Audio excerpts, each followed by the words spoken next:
바랍니다. 좀 꽤 된 것 같은데요. 몇 해 전부터 이 메리 크리스마스라는 단어가 좀 이 세상과 사람들의 인식 속에서 그 입에서 점점 사라지고 있는 것 같습니다. 그러니까 이 메리 크리스마스라는 것 안에는 이 메리는 즐거운이라는 뜻을 가지고 있고, 크리스마스는 크라이스트, 예수님을 뜻하는 그리스도, 메시아, 기름 부음 받은 자라는 뜻을 가지는 크라이스트와 이 마스라는 단어의 합성어거든요. 이 마스는 보통 기독교 초기 시대의 어떤 미사, 그러니까 오늘날로 말하면 예배를 이 합성어니까, 메리 크리스마스라는 단어는 한마디로 즐겁게 예수님을 예배하는 날이라는 뜻을 가지고 있는 거죠. 그러니까 오늘 우리가 메리 크리스마스 한다는 것은 우리가 정말 우리를 위해 오신 예수님을 즐겁게 예배합시다라는 뜻이 담겨져 있는 거죠. 그러니까 이 인사부터가 너무 종교적인 색이 강해서인지 언제부터 이 크리스마스라는 단어 대신에 해피 홀리데이라는 단어를 많이 바꿔서 쓰고 있더라고요. 그러니까 이 말은 다른 말로 즐거운 휴일이라는 거죠. 백화점에서도 어떤 커피숍에서도 다 이런 부분들을 변화되고 있는 부분인데요. 저는 이 부분이 좀 많이 아쉽더라고요. 그래서 이 예수님을 예배하는 날이 싫어서 이렇게 해피 홀리데이라고 바꾼다면 왜 우리 기독교만 바꾸냐? 1년 안에 보면 다른 종교도 이 명칭이 있잖아요. 이렇게 뭐랄까요? 이렇게 부처님 오신 날, 석가탄신일, 그거는 그대로 쓰면서 왜 우리는 이 메리 크리스마스라는 단어가 자꾸 지워지는가라는 생각을 이렇게 제가 해보게 되었습니다. 그러니까 유독 기독교 안에서 메리 크리스마스라는 이 인사, 또 사회적인 어떤 장식이나 이런 것들이 사라지는 게 그냥 단순히 기독교 색깔이 너무 강해서 그렇게만은 볼 수 없다라는 거죠. 왜냐하면 타 종교도 워낙 그런 걸 강한 것이 드러나고 있으니까요. 그런데 세상의 임시 주관자인 사단이요, 부처님 오시는 건 크게 상관하지 않는 것 같아요. 오히려 환호할 것 같아요. 절에도 가고 불공도 드리고 등도 띄워드리고 하는 건 적극 장려할 것 같아요. 왜냐하면 그 부처님은 구원자가 아니잖아요. 가짜잖아요. 그런데 예수님을 믿고 예배하는 것은 그 사단이 굉장히 심각하게 받아들이는 것 같습니다. 어떻게든 예수님을 예배하는 날에서 단순히 연말의 휴일로, 아니면 연인들이 서로 사랑을 고백하고 사랑을 나누는 날로 계속 바꿔가고 있는 것 같아요. 그러면 이러한 사단의 시도가요, 오늘날만 그럴까요? 몇 년 전부터 이렇게 득세했을까요? 아니다라는 거죠. 예수님께 주목하지 못하게 하는 이런 사단의 시도는요, 이미 2000년 전부터 예수님이 태어나는 그 시기에도 여전히 똑같이 사단의 전략이었다라는 것입니다. 오늘 본문에는 헤롯 왕, 그리고 종교 지도자들, 그리고 또 한 부류의 동방박사들이 주로 주인공으로 등장하고 있습니다. 헤롯은 유대인의 왕이라고 또 이렇게 불려지는 사람인데요, 유대인의 왕인데 그는 유대인 출신이 아니었어요. 유대 옆에 에돔이라는 족속 나라가 있었는데 그 에돔 사람이었다라는 거죠. 그러니까 유대인의 왕인데 유대인이 아니고 이방인이니까요, 이 자신의 민족에 대한 정체성이 뚜렷했던 그 이스라엘 사람들, 유대인들이 이 헤롯을 인정하는 게 쉽지 않았겠죠.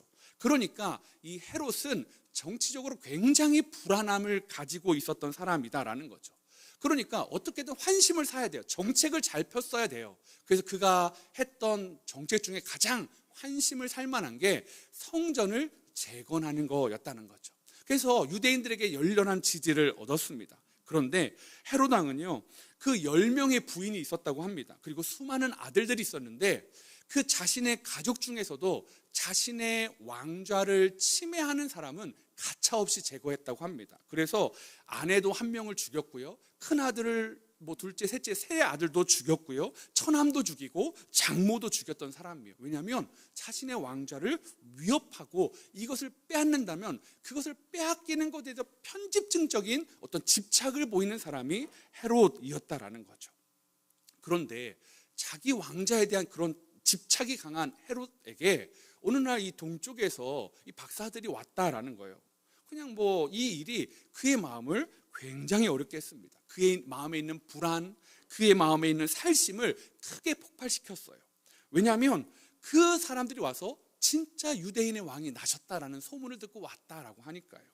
그가 언제부터 이런 징조가 있었는지 자세히 물은 다음에 또 어디에 있는지, 어디서 태어난지를 또 물은 다음에 그걸 가지고 근거해서 대략적인 날짜를 산출하더니 2살 이하의 남자들을 죽이면 되겠다. 베들레헴 인근에 있는. 그래서 그 일을 하는 데에도 이 헤롯은 조금도 주저하지 않았다라는 것입니다. 왜요?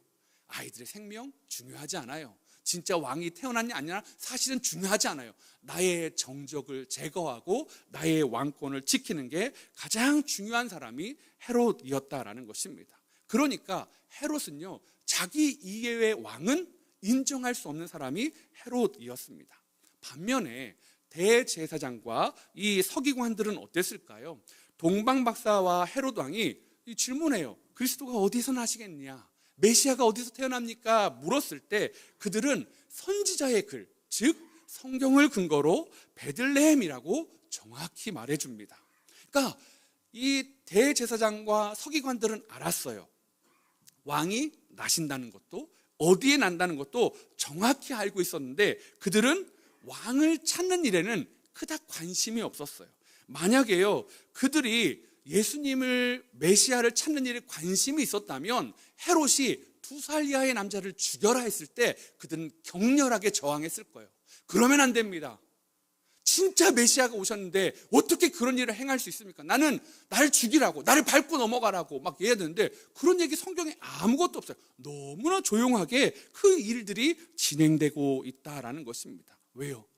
그들은 그냥 그 메시아에 그닥 관심이 없다라는, 지식적으로는 알고 있고 어디에 태어나는지도 알고 있지만 큰 관심이 없어요. 소극적인 메시아를 방조하고 있는 거죠. 그런데요, 적극적으로 죽이는 헤롯이나 소극적으로 메시아를 거부하는 그 종교 지도자나 사실은 헤롯은 지금 예수님을 죽이는 데 실패하거든요.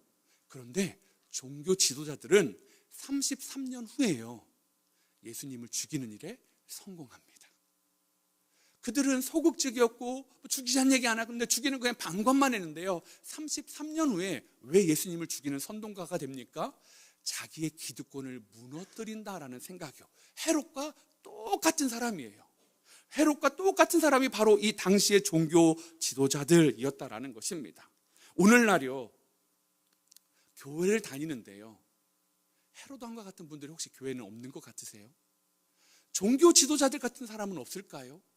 교회는 다니는데 예수님을 왕으로 인정하지 않는 거예요. 그래서 내가 왕인 분들이요, 그냥 나의 왕권을 침해하지 않는 성도에서는 하나님과 잘 지내고 싶어 해요. 그런데 진짜 왕이 나의 삶에 영향해서 왕권을, 다스림을, 그리고 명령을 내리신 것을 극렬히 거부해요. 그래서 베들레헴의 아이들, 2살 이하의 아이들 죽이는 것 아무렇지 않아 합니다. 그리고요, 그 종교 지도자처럼 격렬하게 반대하고 있는 거예요. 그런 모습들을 보면서 참 여러 가지 생각을 해봐요. 우리가 교회 안에서 많은 글도 보고 성경도 읽고 아는데, 예수님이 어떻게 사는지 아는데 헤롯이 세상이 예수님을 지우려고 할 때 크게 반대하지 않아요. 왜? 나랑은 크게 연관 없으면, 큰 피해만 없으면 괜찮아. 예수님을 찾으려는 행동도 취하지 않아요. 그런 분들이 오늘날 교회 안에 헤롯의 모습으로 종교 지도자들의 모습이 있다는 게 저만의 착각일까요?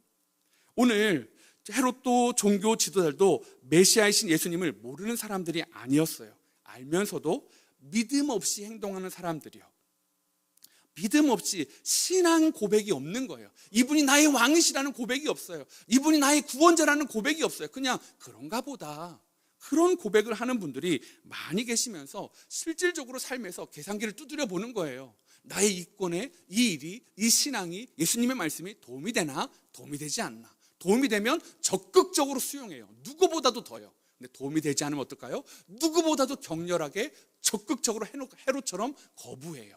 때로는 종교 지도자처럼 은근히 거부해요. 사랑하는 성도 여러분, 2000년이 지난 오늘날 저와 여러분이 이러한 모습이라면 오늘 우리 안에 있는 헤롯, 우리 안에 있는 종교 지도자의 모습을 벗어버리기를 원합니다. 우리는 동방박사 같기를 원해요. 오늘 이 동방박사들의 모습을 통해서 왕을 찾는 사람들의 모습, 특징이 무엇인지를 제가 몇 가지로 여러분과 좀 말씀을 나눠보려고 합니다. 왕을 찾는 사람들의 특징 첫 번째는요, 왕이 나신 사인을 보며 살아간다라는 것입니다. 동방으로부터 박사들이 예루살렘에 이르렀기에 우리는 그들을 그냥 줄여서 동방박사라고 표현합니다. 여기서 말하는 예루살렘의 동쪽은 메소포타미아 지역이에요. 옛날 바벨론, 페르시아 제국이 있었던 그 땅 말입니다. 그래서 이 박사들은 페르시아 지역부터 이 메소포타미아 지역에서부터 이 점성술을 연구하는 천문학자들이었을 거라고 많은 학자들이 이야기합니다. 그런데 신기하지 않습니까? 그렇게 거리가 먼 떨어져 있는 이 메소포타미아 지역에서 유대인들도 아닌 사람들이 유대인의 왕이 태어났다고 찾아왔어요. 그런데 유대 땅의 왕도 전혀 관심 없고요, 유대 땅의 종교 지도자들도 전혀 관심 없는 시대에 그 먼 거리에 예수를 알지도 못하고 믿지도 않는 사람들이 그 왕을 찾아왔다는 건 여러분 놀라운 일 아닙니까? 어떻게 알았을까? 아마도 바벨론 포로기 시절에 다니엘이 포로로 끌려갔을 때, 사드락과 메삭과 아벳느가 포로로 끌려갔을 때 많은 사람들이 포로로 끌려가면서 그들이 바벨론의 수많은 강가에서 하나님을 찾고 막 예루살렘을 그리워하며 울면서 우리의 하나님을 노래했을 때 그들에게 이 작은 땅의 민족의 신 메시아에 대한 이야기가 전해졌을 거예요. 그러니까 그 이야기는 별로 중요한 이야기가 아니에요. 자기의 신에 패한 나라의 신의 이야기, 그 메시아의 얘기가 뭐가 중요하겠냐고요. 그런데 그 별을 보고요, 세상에 꽤 오랜 시간이 지났음에도 불구하고 그 땅의 점성술사들이 깨닫는 게 뭐예요? 저거 유대 왕이 태어났다라는 징조라는 거예요. 이거 말이 되지 않는 이야기 아니냐고요. 자신들에게 전해진 이야기와 별 하나 때문에 그들이요 여행을 떠나는데요, 이 구약 성경에 보면 바벨론에 끌려갔던 포로들이 돌아오는데 약 4개월이 걸렸다라고 말합니다. 즉 동방박사들도요 그 별을 보고 예루살렘까지 오는데 최소 4개월, 많게는 6개월의 시간이 걸렸다라는 거예요. 그러면 그 시간 안에 자신이 맡았던 직무를 내려놔야 돼요. 생업을 포기하고 와야 되는 거예요. 그러면 많은 피해가 있을 수 있음에도 불구하고 그들에게 중요한 게 뭐였어요? 왕을 만나는 거였어요. 그들은 그리고 그거에 대해서 확신이 있었어요. 그냥 원정대, 탐사대가 아니었어요. 확신을 가지고 예물도 준비했잖아요. 황금과 유향과 모략이라는 왕을 만날 거고 이 귀한 것을 우리는 드리고 싶다라는 마음으로 이렇게 나오고 있다는 거죠. 저는 이 모습을 보면서 동방박사가 아브라함 같았어요. 창세기 12장 1절을 한번 같이 읽어볼까요? 시작. 여호와께서 아브라함에게 이르시되 너는 너의 고향과 친척과 아버지의 집을 떠나 내가 내게 보여줄 땅으로 가라. 아브라함은 그래도 좀 나아요. 어느 날 하나님이 육성으로 들려주셨잖아요. 어디는 어느 정도 걸릴지는 모르지만 뭐 어디로 갈지도 모르지만 나만 믿고 따라와. 그러니까 하나님이 말씀을 해주셨으니까. 그런데 동방박사들은요 그 음성을 들은 게 아니에요. 꽤 오래전에 자신의 나라에 끌려왔던 포로들의 이야기, 그 이야기를 듣고 그 별을 보고 확신하고 가고 있다는 거죠. 4개월에서 6개월의 여정이요, 불확실한 여정이요. 여러분 왜 그 불확실한 그 여정을 시작하고 멈추지 못했을까요? 눈에 별이 보이니까요. 그들 눈에 확실하게 자신이 믿는 점성술에 따르면 저 별은 그동안 보지 못한 별이고 특별한 별인데 저게 어떤 별인가 아무리 생각해봐도 자기 나라의 역사에도 없고, 그러나 오래전에 자기 나라에 끌려왔던 포로들이 했던 그 별이란 걸 그들은 확신했다라는 것입니다. 여러분 이걸 보면서 저는 굉장히 중요한 것 하나 말씀드리고 싶습니다. 눈에 증거, 사인이 보이는 사람과 그렇지 않은 사람, 그것을 볼 수 없는 사람의 차이가 이렇게 크다라는 것입니다. 동방박사들이 예루살렘에서 찾아오기까지 4개월에서 6개월이 소요되는 동안요, 여러분 헤롯 왕과 종교 지도자들 그 별을 봤어요? 못 봤어요? 못 봤어요. 아니 어쩌면 봤을 수도 있겠죠. 근데 그거를 해석할 능력도 없었다라는 것입니다. 관심이 없는 겁니다. 그 사람들은요 왜 그랬을까요? 그들이 관심 있는 건 메시아가 아니었어요. 헤롯이 관심 있는 건 메시아가 아니라 내가 언제까지 왕이 되느냐라는 거였어요. 종교 지도자들 관심 있는 건 예수님이 아니었어요. 메시아가 아니었어요. 우리를 구원할 자가 아니었어요. 도대체 이 예루살렘 성전에서는 헌금이 얼마나 나오는 거야? 우리가 지금 우리는 이 종교 지도 역할을 언제까지 할 수 있는 거야? 그것에만 관심이 있다 보니까 별이 뜨든 말든 평소에 보지 못한 별이 6개월 내내 비춰도 전혀 관심 없는 모습을 보이고 있다라는 거죠. 여러분, 이게요, 마치 저는 노아 시대의 사람들의 모습과 같다라는 생각을 했습니다. 노아 시대 사람들이 그들의 삶을 뭐라고 말합니까? 성경은 먹고 마시고 시집가고 장가가는 것에만 집중했던 것처럼 헤롯은 왕자에만 집중하고 있고 종교 지도자들은 기득권을 유지하는 것에만 관심이 있다라는 거죠. 여러분은요, 이 헤롯이나 종교 지도자들의 그런 실수를 혹시 범하고 있지는 않습니까? 왕보다 내 행복이 중요한 거, 내가 관심 있는 것만 이룰 수 있다면 그것이 가장 내 관심은 오로지 그것이라고 했던 그들처럼 말입니다. 여러분은 왕이신 예수님께 얼마나 관심을 기울이고 있으십니까? 그분을 발견하고 찾아가는 일에 동방박사들은요, 시간도 예물도 아끼지 않았습니다. 제가 지난 수요일에 훈련 수료 예배가 있었거든요. 올 한 해 이 왕이신 하나님을 발견하고 닮아가기 위한 분들을 위한 훈련 수료 예배였다라고 저는 생각이 되어집니다. 1년 동안 제자 훈련을 했던 13분, 2년 동안 제자 훈련, 사역 훈련을 했던 27분, 1:1 양육을 16주 동안 했던 18분, 1:1 리더 과정 또 동일하게 그렇게 했던 14분, 교리에 대해서 알아가셨던 9분, 90일 성경 통독을 신청하시고 90일 동안 성경을 읽어가는 일에 1학기, 2학기 신청하셨던 321명의 성도님들, 그 중에서 286명의 성도님들이 1독 또는 2독에 도전하시고 성공하셨다라고 말씀을 해주시더라고요. 여러분, 그런데 특별히 저는 이 사역훈련 27분이요, 그분들이 이 훈련 수료 예배 때 나오셔서 로마서 8장 31절부터 39절까지를 보지 않고 다 외우셨어요. 아마 지금 여기에 사역훈련생 계시잖아요. 지금 나와서 한번 외워보실까요? 하면 절대로 안 나오실 거라고 저는 확신해요. 불과 지난 수요일이거든요. 막 카톡방에 보니까 목사님 이제 진짜 방학한 것 같아요. 이제 진짜 끝난 것 같아요. 머릿속에 지우개가 막 로마서 8장 다 지우는 거예요. 못하실 거예요. 저희 믿음이 없음인 건가요? 그럼 한번 할까요? 안 나오시죠. 고개를 막 숙이시잖아요. 여러분, 근데요, 제가 그날도 말씀을 드렸어요. 저는 그거 뭐 사람들이 얘기할 거 아니에요. 그거 잊어버릴 거 뭐 하려고 시키냐고. 불과 3일 만에 4일 만에 다 잊어버릴 거 그걸 왜 외워야 되냐고. 여러분, 저는 제자 훈련이요, 로마서 8장을 외우는 훈련이라고 생각하지 않습니다. 거기에 의미를 두지 않아요. 이분들은 2년 동안 왕이신 예수님을 찾아 헤맸어요. 같이요. 예수님을 닮아가는 일에 도전했던 동방박사들 같아요. 자신의 삶을 때로는 내려놓고 주님 앞에 4개월, 6개월이 아니라 1년, 2년을 계속 씨름하셨어요. 저는 이분들이 왕을 찾아가기 위한 몸부림이며 애씀을 잊지 않고 있습니다. 이분들 중에는요, 가장인데 경제적인 직장에서 거의 쫓겨나시피 하고 월급을 못 받는 그런 경우도 있었어요. 몇 개월, 수개월을 그런 일 가운데 기도하면서 그럼에도 불구하고 훈련을 포기하지 않고 하나님이 직장을 주실 때까지 견뎌보겠습니다. 말이 그렇게 견디는 거지. 여러분, 한 달이 그걸 메꿔야 되는 생활비가 있잖아요. 그게 쉽겠습니까? 그럼에도 불구하고 버티고 견디더라고요. 가정 안에서 부부 하는데 한쪽 부부 중에 한 분이 사기를 당하신 거예요. 그래서 엄청난 피해를 당한 훈련생분도 있었어요. 그러면 어때요, 여러분? 왜 그런 걸 했냐? 상의는 왜 안 했냐? 너는 도대체 정신이 있냐? 너 지금 이거 이용 각인 거 이거 아니야? 너 막 이렇게 하면서 아니면 막 근데 내가 예수님 때문에 참는다. 너 앞으로 나한테 잘해. 이 정도는 돼야 되는데 그 정도까지 모르겠어요. 그런 얘기는 안 하셨을 것 같아요. 너무 부부가 그래도 위기 가운데 하나 되면서 그 위기를 견뎌나가는 분도 있고요. 참 예수 믿기 전에 자녀한테 실수해서 자녀와의 관계가 많이 깨진 분들이요.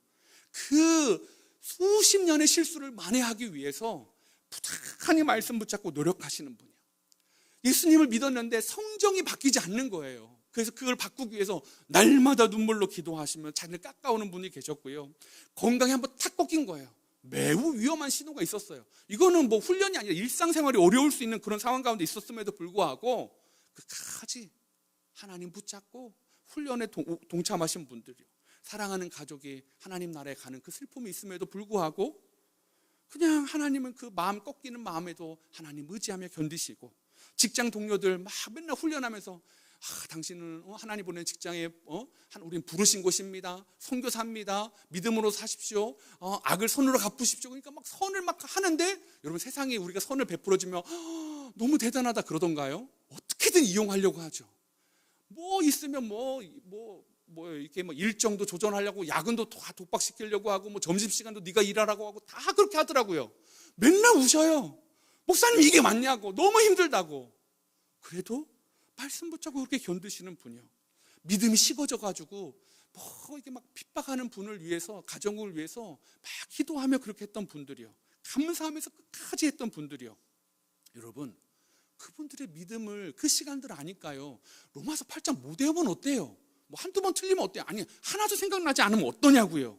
여러분, 그분들은요, 하나님께 1년, 2년 동안 자신이 할 수 있는 최고의 예물을, 자신이 할 수 있는 최고의 모습을 드린 분들이다라는 걸 저는 믿습니다. 여러분은 그것을 드리고 싶으십니까?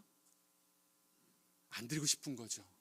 난 로마서 8장 외울 자신도 없고, 나는 예수님 이 직장 생활 이렇게 바쁜데 내가 예수님을 또 독서도 해야 되고, 암송도 해야 되고, 뭣도 하고 나는 싫고, 1대1은 16주나 해야 되고, 큐티도 저녁에 나와야 되고, 성경 통독 90일 동안 하는데 카톡방에 묶어가지고 맨날 카톡 하는데 부담만 이렇게 쌓이는 거, 나는 부담 안 해. 난 그냥 나 혼자 하다가 포기할게. 이런 분들, 여러분, 혹시 그 마음 안에요, 연약함도 있지만 혹시 여러분 안에 내가 왕인데 건들지 마세요라는 혹시 그런 마음이 있는 건 아니십니까? 주님께 드리기는 어렵고, 주님께 시간 드리고도 쉽지 않고, 부담받고도 쉽지 않고, 혹시 주님께 내어드리고 싶지 않은 마음이 이렇게 웅크리고 있는 건 아니시냐고요. 나의 왕자를 위협하지 않는 선에서 예수님을 환대하는 분들, 그 나의 시간을 빼앗지 않고 내가 불편하지 않는 곳 안에서 예수님과 사귀고자 하는 분들, 여러분, 그런 사귐은 가짜예요. 여러분, 그런 사귐은 거짓이에요. 둘 중 하나 선택하셔야 돼요. 돈을 사랑하거나 주님을 사랑하거나, 다른 것을 사랑하거나 주님을 사랑하거나, 마음이 나눌 수 없다고 성경은 말하고 있습니다. 여러분, 내년에도 1대1도 진행되고, 성경 통독도 진행되고, 제자 훈련은 마감되었으니까요. 다른 부분들 다 이제 3월에 되면 신청할 거예요. 여러분, 도전하세요. 여러분의 왕에게, 여러분의 왕을 만나고 여러분의 왕과 경험하는 그 일에 여러분 제발 도전하십시오. 그래서 그 여러분이 주신 사인을 붙잡고 살아가는 저와 여러분 되시기를 소망해 봅니다. 왕을 찾는 사람들의 특징 두 번째는요, 왕을 예배하는 삶을 살아간다라는 것입니다. 왕이신 예수님을 찾아온 동방박사들이요, 자신의 목적을 분명히 밝혔어요. 2절에 유대인의 왕으로 나신 이가 어디 계시냐? 우리가 동방에서 그의 별을 보고 그에게 경배하러 왔노라. 그를 워십, 예배하러 왔다라는 거예요. 그분을 섬기려고 왔다라는 거예요. 그래서 그들이 가져왔던 황금과 유황과 모략이는 그 값비싼 것들이 중요하지 않대요. 그분을 경배할 수 있다면 이것은 사용되어줘도 전혀 아깝지 않다라는 거예요. 그들에게 중요한 것은 왕을 만나고 왕을 예배하는 것이었어요. 근데 반면에요, 헤롯은요 전혀 달랐어요. 이때의 헤롯의 나이가 70세 정도 되었다라고 많은 사람들이 이야기합니다. 근데 70세인 게 문제가 아니라요, 70세인데 여전히 왕권에 집착하면서 2살 이하의 남자를 죽이는 것에 전혀 꺼리낌이 없는 그 모습이요, 자신을 예배하기를 원하는 거예요, 모든 백성들이요. 그리고 타인에게도 자신이 경배받기를 원하는 모습, 그 탐욕적인 모습이, 왕자에 집착하는 모습이 70임에도 불구하고 여전히 남아있어요. 여러분, 신앙생활을 10년, 20년, 30년, 40년 했음에도 불구하고 그 탐욕스러운 모습이 남아있다면, 여전히 그것을 꺾지 못하고 있다면, 여러분, 우리가 헤롯 아니냐고요. 그 목사가 그런 모습이란 그 목사도 헤롯 아니겠냐고요. 사랑하는 성도 여러분, 그럴 때 그 마음이 그 소리를 들으니까 헤롯이 마음에 소동이 일어났다라고 말해요. 3절에 헤롯 왕과 온 예루살렘이 듣고 소동한지라. 세번역에는 헤롯이 당황했다라고 말해요. 70세가 됐음에도 불구하고 왕위를 빼앗기고 싶지 않아. 이제 그만 좀 아들한테 이양해도 될 것 같은데 그냥 아들도 죽이는 거예요. 난 이거 못 뺏긴다라고요. 이찬수 목사님이 가끔 그런 얘기를 하셨어요. 2만 명 성도를 목회하는 것보다 한 80명 정도 되는 교육자들 목회하는 게 더 어렵다, 더 많이 힘이 들어간다. 그 숫자적으로 보면 말이 안 되잖아요. 2만 명 목회하는 것과 80여 명 교육자들 목회하는 것, 어떻게 그게, 당연히 2만 명이 많이 들어가는데 목사님은 80명 목회하는 게 더 힘드시다고 말씀을 하셨어요. 왠줄 아세요? 목사들이요, 강단에 서면 복음을 이야기해요. 마치 저처럼요. 막 거룩한 삶 얘기해요. 마치 저처럼요. 막 섬김과 종의 도리를 막 이야기해요. 마치 누구처럼요? 저처럼요. 근데요, 이렇게 이야기해놓고요, 내려가면 밥그릇 싸움이 되면 어떻게 해요? 절대 양보하지 않는 것 같은 모습이 보여질 때 목사님이 우리가 그러면 안 되지 않냐, 우리 말한 대로 살아야 되지 않겠냐, 그러면서 굉장히 마음 아파하셨어요. 왜요? 목사들 안에 누가 살아있는 거예요? 헤롯이 살아있는 거예요. 여러분, 목사 안에만 헤롯이 삽니까? 여러분 안에는 헤롯이 없나요? 여러분 안에는 헤롯은 제가 다 가져와서 제 안에만 있나요? 아니잖아요. 여러분 안에도 있잖아요. 교회에서, 다락방에서, 가정에서 나는 절대 손해보지 않을 거야, 나는 억울하면 안 돼, 내 행복이 제일 중요해.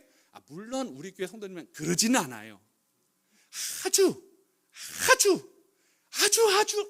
소수 그런 분이 있을 것 같은 추측을 제가 해요.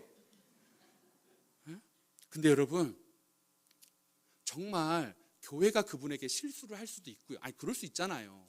다락방 식구들이 또 그분의 마음을 상하게 할 때도 있어요. 그래서 마음을 표현하는 건 저는 당연하다고 생각해요. 그럼 표현해야 되죠. 그런데요, 그런 게 아닌데 작은 일을 침소봉대해가지고요, 왜 내 왕자를 건드려? 왜 내 영역에 들어와? 라고 하면서 그렇게 하고 있다면 여러분, 우리 그런 마음은 죽여야 돼요. 헤롯의 마음은 죽여야 돼요.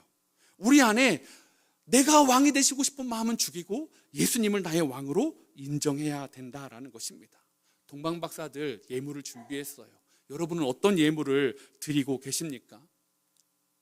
제가요, 어제 이 함께 그린 성탄 이야기를 하는데 우리 행복한 모임 분들도 너무 귀하시고, 기타로 연주하시는 분들도 귀하시고, 너무너무 귀하신 분들이 많았어요. 그런데 이 조이풀 하우스라고 저희 교회가 이게 정기적이진 않지만 이게 또 소풍도 같이 가고 식사도 하고 후원하는 이 장애인 생활하시는 분이 있거든요.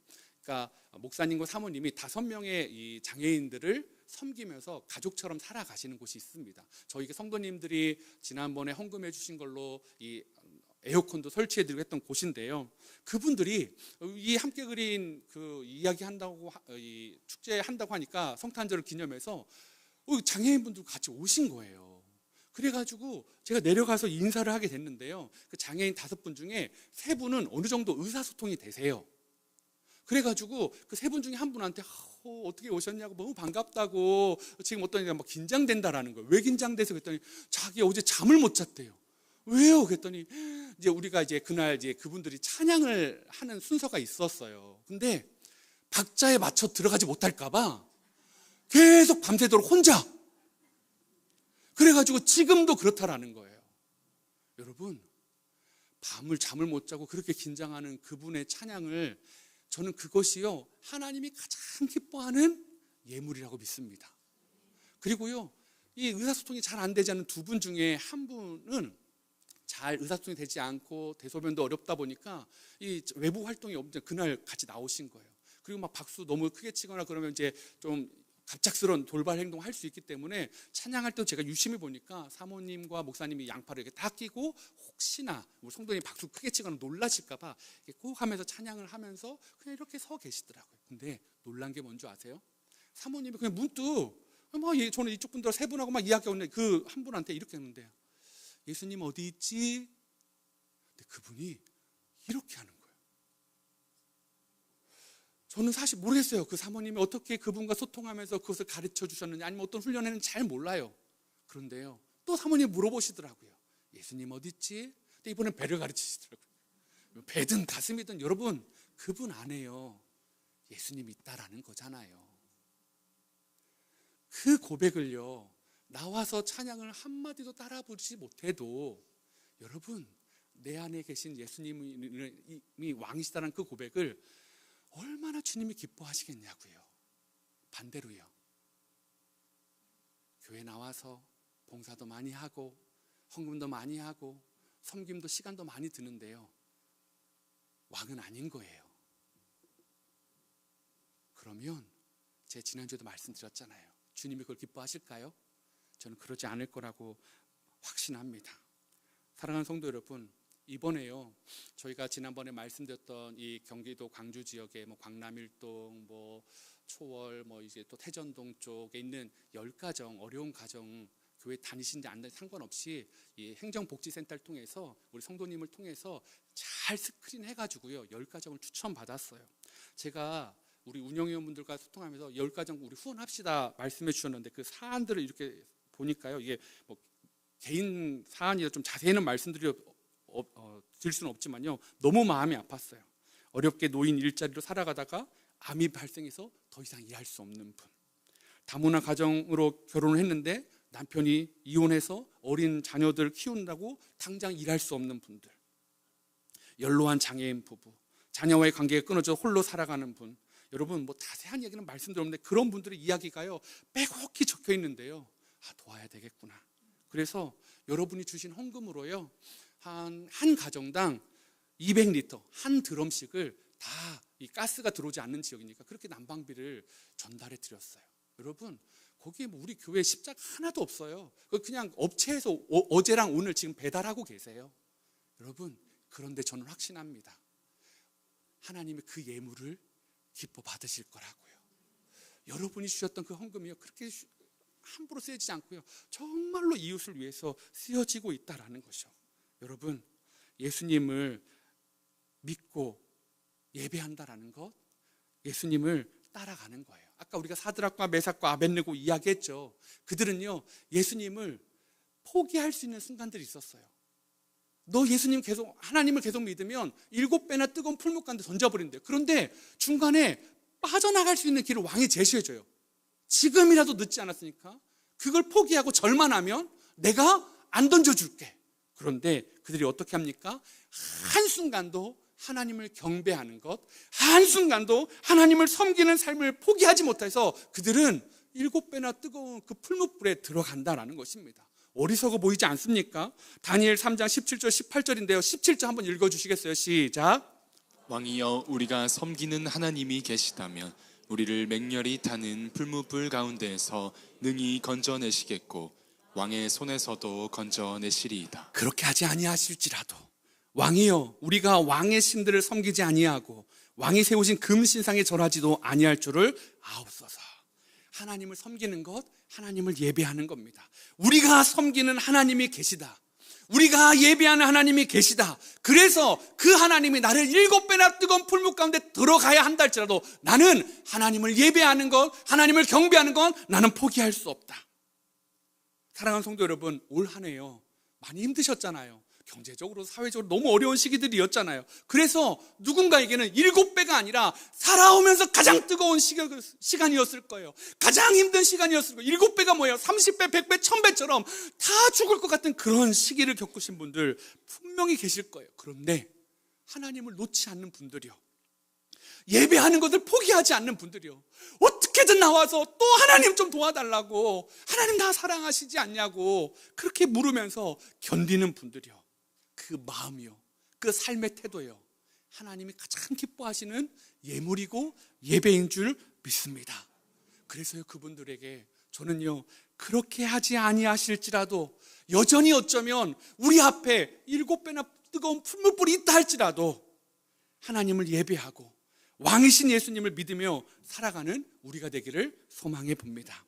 마지막 세 번째예요. 왕을 찾는 사람들의 특징 마지막 세 번째는요, 길을 잃어도 다시 인도함을 받는다라는 것입니다.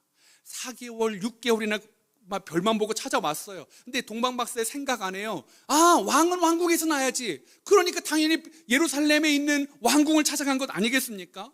근데 이 일이 얼마나 큰 소동이 있었냐고요. 그리고 베들레헴 인근에 있는 2살 이하의 남자 부모님들은 아닌 밤중에 홍두깨예요. 이 동방박사들이 오지만 않았어도 자기 아들이 죽을 일이 없는 그런 일들을 자기 가정가한테 보여준 사람들이 이들이에요. 이들은 엄청난 실수한 거 아니냐고요. 손가락질 받을 일 아니냐고요. 그런데 그런 빌미를 제공했어요. 엄청난 실수를 했습니다. 그런데 여러분, 길을 잃어버렸는데 하나님이 다시 별을 움직이시며 동방 박사들을 인도하고 계시더라고요. 마태복음 2장 12절에 그들은 꿈에 헤로데게로 돌아가지 말라 지시하심을 받아 다른 길로 고국에 돌아가니라. 여러분, 왕이신 하나님께 지시를 받고 있으십니까? 여러분이 왕이 되어서 여러분의 삶을 지시하고 명령하고 여러분 뜻대로 운행하고 있으십니까? 이게 가장 중요한 차이예요. 헤롯과 종교자들과 하나님을 믿는 땅 안에서 하나님을 연구하고 말씀을 연구하고 살았지만 그들은 지시를 듣지 않아요. 내 마음이 왕이에요. 내가 기뻐하는 걸 해요. 그런데 저번 타국의 사람들은 하나님의 지시를 받아요. 분명히 길을 잃었는데 오늘 어쩌면 우리 함께 그린 교회 성도님들 올 한 해 경제적인 길을 잃어버린 분들 계실 거예요. 가정의 건강의 길을 잃어버린 분들 계실 거예요. 자녀가 길을 잃어버린 분들 계실 거예요. 그래서 그게 내 책임처럼 자책하며 슬퍼하며 나는 왜 그렇게 선택했나 마음을 치면서 배우자에게 미안해하고 자녀에게 미안해하는 분들 계실 겁니다. 길을 잃었으니까요. 그런데 주님 뭐라고 말씀하신다고요? 다시 지시해 주신대요. 주님이 다시 바른 길로 말씀해 주신대요. 그래서 그 인도하심을 받는 박사들이 느낀 감정이 뭐예요? 2장 10절에 그들이 별을 보고 매우 크게 기뻐하고 기뻐하더라. 여러분, 풀무불이 없어서 기뻐하는 게 아니에요. 우리 때문에 2살 이하의 남자애들 죽었던 그 가정의 슬픔이 사라져서 기뻐하는 게 아니에요. 뭐 때문에 기뻐하는 겁니까? 다시 주님의 말씀이 우리에게 보여지니까요. 주님의 사인을 보여주시니까 그 풀무불도 들어가는 거고요. 다시 그 실수를 다시 바로잡아 보려고 그렇게 걸어가는 것 아니겠냐고요. 사랑하는 성도 여러분, 아까 사드락과 메삭과 아벳느고요. 하나님과 함께하는 그 시간이요. 그 시간 안에 어떤 일을 경험했는 줄 아십니까? 다니엘 3장 25절에 왕이 또 말하여 이르되 내가 보니 결박되지 아니한 네 사람이 불 가운데로 다니는데 상하지도 아니하였고 그 넷째의 모양은 신들의 아들과 같도다 하고 세 사람이 들어갔는데요. 몇 명이 보이는 거예요? 4명이 보이는 거예요. 그 네 번째 사람의 모습이 신들의 아들과 같더라. 하나님의 아들 예수 그리스도가 그 사드락과 메삭과 아벳느고와 풀무불 가운데 함께 계시다라는 것입니다. 사랑하는 우리 함께 그린 교회 성도 여러분, 올 한 해 여러분에게 있었던 그 7배나 뜨거운 풀무불이요, 한 번도 경험해 보지 못한 그 어려움들이요, 피할 수는 없었고 맞닥뜨렸는데 저는 그 안에 함께 계시는 예수님을, 여러분과 함께 계시는 왕이신 예수님을 여러분이 꼭 발견하셨으면 좋겠습니다. 이게요, 예수님을 만난 사람과 예수님을 왕으로 모시지 않는 결정적인 차이예요. 예수님을 만난 사람은 불행하지 않고 예수님을 만난 사람은 승승장구, 이게 아니라 예수님을 만난 사람은 7배나 뜨거운 풀무불에서 주님과 함께하고, 예수님을 만난 사람은 길을 잃어도 다시 주님과 믿음의 여정을 출발할 수 있다라는 것입니다. 어제 성탄절 행사하면서 우리 아이들한테 해줬던 메시지가 이거예요. 예수님을 우리가 찾아온 것이 아니다. 우리가 예수님을 찾아서 모인 것이 아니라 예수님이 오늘 이 자리에 우리를 불러주셨다. 동방박사들이요, 찾아온 것 같았어요. 그런데요, 하나님이요, 예수님을 통해 그 별을 통해 그들을 불러주셨어요. 나를 경배할 수 있겠니? 너희의 황금과 유황과 모략을 가지고 나를 만나줄 수 있겠니? 사랑하는 성도님들, 여러분의 7불의 뜨거운 풀무 가운데 주님이 여러분을 불러주셨어요. 내가 너희와 함께하고 있다. 오늘 그 믿음을 가지고 우리 함께 그린 교회의 7배나 뜨거운 풀무불 가운데 길을 잃어버린 성도님들, 왕이신 예수님과 다시 믿음의 여정을 떠나는 은혜가 있기를 축복합니다.